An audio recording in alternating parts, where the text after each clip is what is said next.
quando você disse a mim o seu adeus e não compreendeu meu grande sofrimento. Você disse apenas não me ligues mais, a distância impede o nosso sentimento. Isso na verdade foi só uma desculpa, pois você sequer tentou me consolar.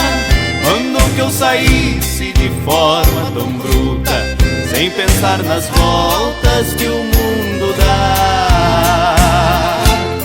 Hoje você vem com ares de princesa, de palavras doces, martírio no olhar, dizendo que agora você tem certeza que eu sou o homem que sabe te amar.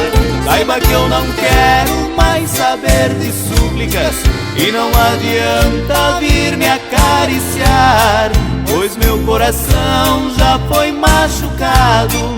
Agora é minha vez de dizer não dá.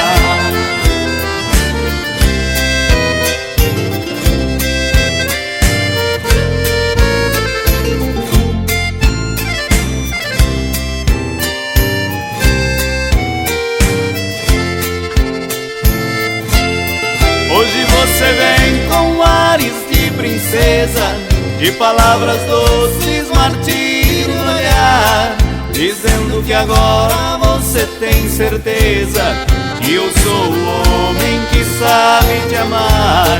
Saiba que eu não quero mais saber de súplicas e não adianta vir me acariciar, pois meu coração já foi machucado.